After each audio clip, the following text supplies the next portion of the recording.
ఇక వర్షాలకు సంబంధించి మోర్ డీటెయిల్స్ మా ప్రతినిధి పవన్ అందిస్తారు. పవన్, భారీ వర్షాలతో పూర్తిగా హైదరాబాద్ తడిసి ముద్దైంది. ముఖ్యంగా చూస్తే ఎంజీబీఎస్ సంబంధించి పూర్తిగా వర్షపు నీరు ఎంజీబీఎస్ బస్ స్టాండ్ లో చేరుకోవడంతో ప్రయాణికులు కూడా తీవ్ర ఇబ్బందులకు గురయ్యారు.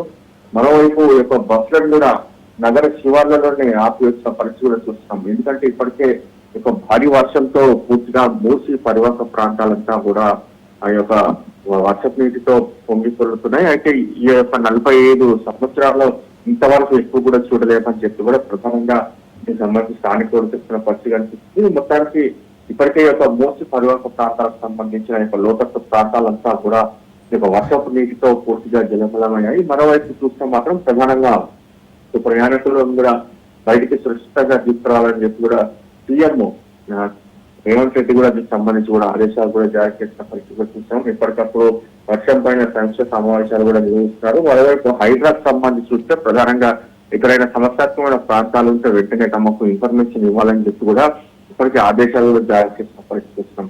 మొత్తానికి ఓవరాల్ గా మాత్రము ఇక మూసి పరివాహక ప్రాంతాలు కావచ్చు, అంతేకాకుండా హైదరాబాద్ లోతట్టు ప్రాంతాలంతా కూడా అప్రమత్తంగా ఉండాలి అనేది మాత్రం ప్రధానంగా దీనికి సంబంధించి అధికారులు కూడా సూచనలు కూడా జారీ చేస్తారు. మొత్తానికి ఓవరాల్ గా మాత్రము ఎంజీబీఎస్ బస్ స్టాండ్ సంబంధించి మాత్రము పరిస్థితి పూర్తిగా చాలా అధ్వానంగా ఉంది. ప్రజలు కూడా ప్రయాణికులు తీవ్ర ఇబ్బందులకు గురి అవుతున్నారు. అయితే ఇతర ఊర్లకు సంబంధించి ఇక్కడ నుంచి యొక్క బస్సులు ప్రయాణం చేస్తారు. ఈ యొక్క ప్రయాణం నేపథ్యంలో బస్సులు కూడా రాకపోవడము, పూర్తిగా ఎంజీబీఎస్ నిండిపోవడంతో తీవ్ర ఇబ్బందులు కూడా పడుతున్న పరిస్థితి చూస్తున్నాము.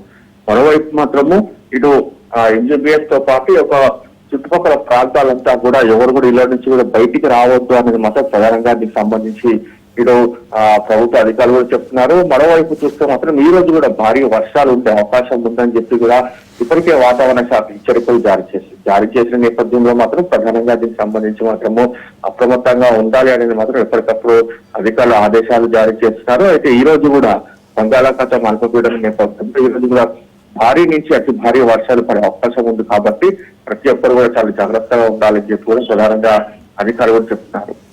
Right Pawan, thank you.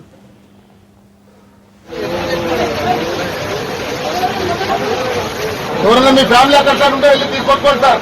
దయచేసి వెళ్ళిపోండి సార్, ప్లీజ్ కోఆపరేషన్ చేయండి సార్. అక్కడి నుంచి వచ్చిన వాళ్ళు ఉంటే కాలు పట్టుకోండి సార్, వెళ్ళే వాళ్ళు ఉంటే కాలు పట్టుకొని వెళ్ళండి సార్. దయచేసి వేరే వాళ్ళకి డిస్టర్బెన్స్ చేయకండి సార్, ప్లీజ్ సార్. వెళ్ళండి సార్, ప్లీజ్.